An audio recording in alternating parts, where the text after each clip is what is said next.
The character Dorian Gray appears in the classic novel The Picture of Dorian Gray by Irish writer Oscar Wilde, first published in 1890. The story follows a handsome young man who becomes a symbol of beauty and eternal youth. But is that a blessing or a curse? Standing before a portrait that reflects his flawless appearance, Dorian makes a tempting trade-off. He will forever maintain his perfect beauty, while all traces of time, sin, and lust will be imprinted on the painting. Every time he indulges in pleasure, the rot in his soul deepens.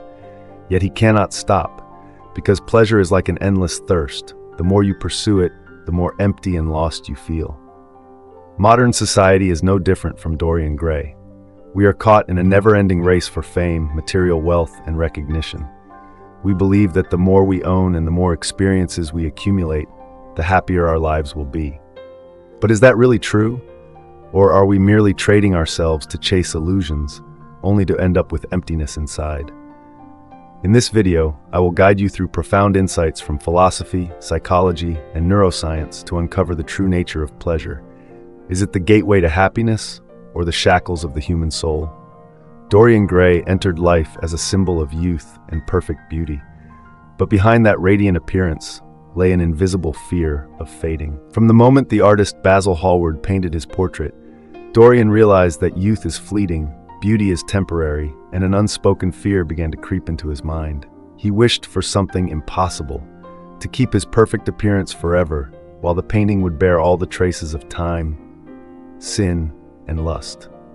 At first, Dorian's life was filled with pleasure. He enjoyed the admiration of everyone around him, immersing himself in lavish parties, passionate love affairs, and the exhilarating thrill of conquest. With every compliment and every longing gaze, Dorian became more convinced that he was the winner in the game of beauty and pleasure. But he failed to realize that pleasure is a double-edged sword. It comes quickly but vanishes just as fast, leaving behind a void that drives one to seek more. The initial satisfaction gradually turns into an insatiable hunger. Dorian is no longer satisfied with ordinary experiences. He craves newer, bolder sensations. He abandons his pure love for Sybil Vane, a fragile actress, simply because the excitement of conquest has faded. He plunges into frivolous relationships where power and ambition reign. However, no matter what he pursues, satisfaction is always fleeting, leaving behind a deep, empty abyss that nothing can fill. The traces of his debauchery are not visible on Dorian's face, but the portrait grows more and more hideous, reflecting who he truly is. Every time Dorian looks at it, he is horrified, not by wrinkles or aging, but by how the painting reveals the corruption of his soul. Yet instead of stopping, he delves even deeper into temptation, hoping that pleasure will help him escape the reality that is closing in on him. The story of Dorian Gray is a perfect metaphor for modern society. We are like Dorian, fascinated by appearances, by recognition from others, and by instant pleasures. Social media has become a modern-day portrait, where we craft a flawless image while hiding our inner flaws. But the more we chase perfection, the more we feel lost, disconnected from our true selves. Dorian Gray did not realize that pleasure was just another form of pain, one that could never be quenched. The more you seek it, the more you become a slave to the very things you once controlled. So is pleasure truly the key to happiness, or is it merely a trap that keeps people stuck in a never-ending cycle? Through the lens of philosophy, psychology, and neuroscience, we will explore the true nature of pleasure and how people can break free from its cycle to move toward a more balanced and meaningful life. Pleasure and happiness have been controversial topics in philosophy for thousands of years. Three prominent philosophers, Epicurus, Schopenhauer, and Nietzsche, have presented different perspectives, helping us better understand the relationship between pleasure and true happiness. Epicurus believed that pleasure was the path to happiness, but not in the form of extravagant indulgence. He distinguished between necessary pleasures, such as food, affection, and inner peace, and frivolous pleasures like fame or power. According to Epicurus, true happiness comes from controlling desires, appreciating simple joys, and avoiding excessive cravings. If Dorian Gray had followed this philosophy, he would have learned to cherish small pleasures instead of indulging in extravagance.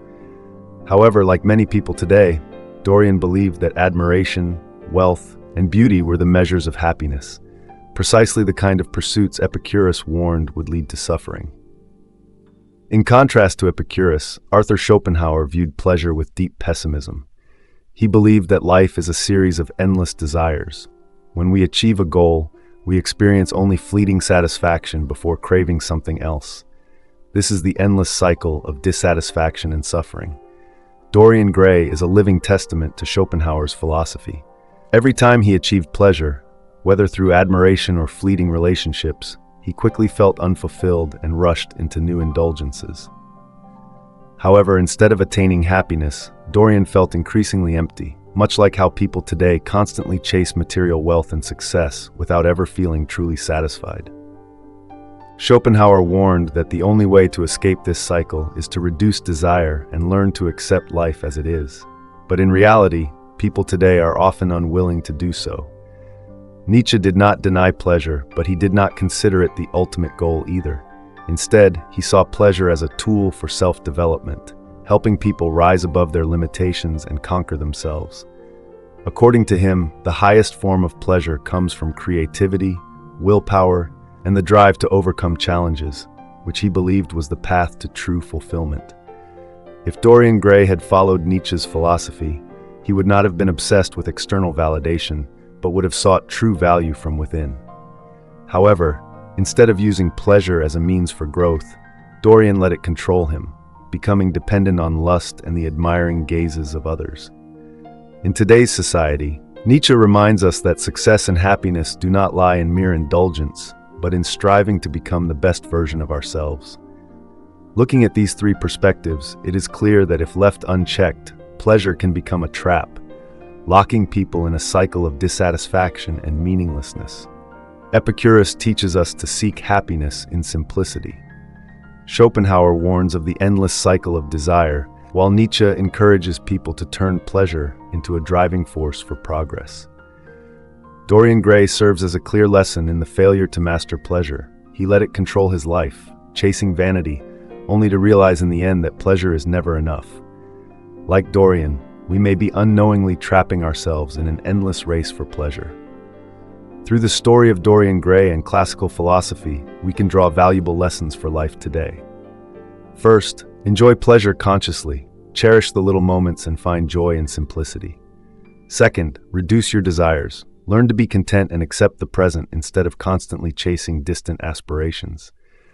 Third, aim for long-term value. Pleasure is a means, not an end. Seek growth and meaning in life. From a philosophical perspective, we see that pleasure can be a subtle trap. But what makes people unable to resist its pull? To understand this better, let's explore it from a psychological perspective with me. Pleasure is not just a feeling. It is an indispensable part of human psychology. Since primitive times, the brain has been programmed to seek and respond to pleasure as a survival mechanism. However, in the modern world, where pleasure is easily attained without much effort, humans fall into a spiral of endless desire, never truly feeling satisfied. Dorian Gray is a perfect example of losing control over pleasure. At first, the pleasures of admiration and love were enough to satisfy him, but over time, that satisfaction faded. Dorian was no longer content with what he had. He craved more, seeking deeper relationships, stronger experiences, and endless praise. Why do we always feel a sense of lacking, even when we have achieved so much? The answer lies in the brain's powerful reward system, where dopamine plays a central role. Dopamine is a neurotransmitter that plays a crucial role in motivating people to seek pleasure and rewards. When we achieve a small success, the brain releases dopamine, creating a feeling of euphoria and motivating us to take further action to achieve more. The problem arises when people become dependent on this mechanism. Like Dorian Gray, once we become accustomed to previous achievements, we no longer feel satisfied with the same level of pleasure. This phenomenon is called hedonic adaptation, meaning that what once made us happy will gradually become normal, and we will crave something stronger again. In today's world, this is more evident than ever. Social media is a prime example. Every like and every compliment initially brings excitement, but soon we feel empty and need more to maintain that satisfaction. We get stuck in a dopamine loop, never feeling like we have enough. And as you may know, even those who are already wealthy some even extraordinarily rich, still fall into this vanity trap. According to psychologist Leon Festinger's social comparison theory, people tend to measure their self-worth by comparing themselves to others. In the case of Dorian Gray, his obsession with pleasure did not come solely from within, but was also fueled by the pressures of high society, where everyone aspired to perfection, wealth, and status. Dorian not only wanted to retain his beauty, but also sought to indulge in every pleasure others could only dream of. We see other people's seemingly perfect lives, lavish vacations, fulfilling relationships, brilliant successes, and wonder if we are missing out on something. This comparison creates invisible pressure, forcing us to continuously seek pleasure to prove our worth. One of Dorian Gray's greatest tragedies is his loss of the ability to truly love.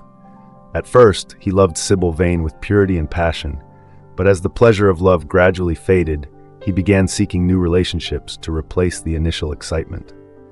This reflects a common psychological reality. When people feel dissatisfied in a long-term relationship, they tend to seek novelty elsewhere, leading to an endless cycle of craving. Many psychological studies have shown that pleasure in romantic relationships does not depend solely on initial passion, but also on long-term nurturing and emotional growth. However, people today, like Dorian, often ignore this, focusing only on instant gratification. So how do we break the cycle of pleasure? Psychology offers several methods to help control the relentless pursuit of pleasure and find deeper, more lasting satisfaction. Practice mindfulness. Learn to appreciate the present moment instead of always focusing on what has yet to be achieved. Slowing down and enjoying life's small joys is key to breaking the never-ending cycle of pleasure. Limit exposure to constant stimuli.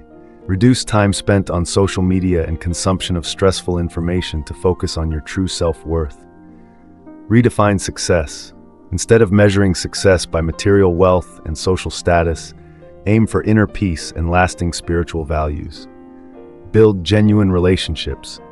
Deep, meaningful connections bring long-term happiness beyond fleeting pleasure. Seek and maintain meaningful relationships instead of engaging in connections merely to satisfy temporary pleasures. Set personal boundaries.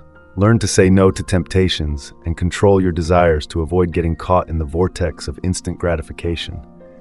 We must learn to master our desires and seek fulfillment from real values instead of letting pleasure dictate our lives.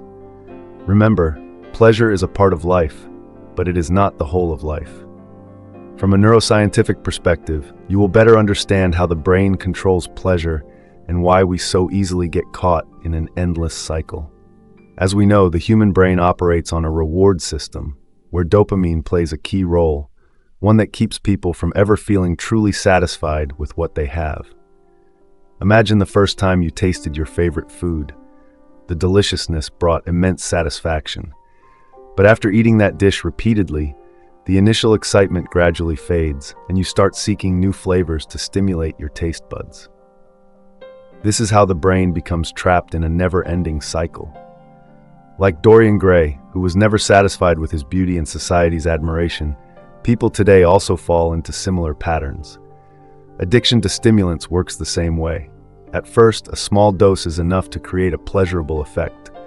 But over time, that same dose no longer produces the same sensation, forcing users to increase their consumption in search of the initial high. As a result, they become slaves to uncontrollable cravings, and life gradually falls into deadlock and collapse.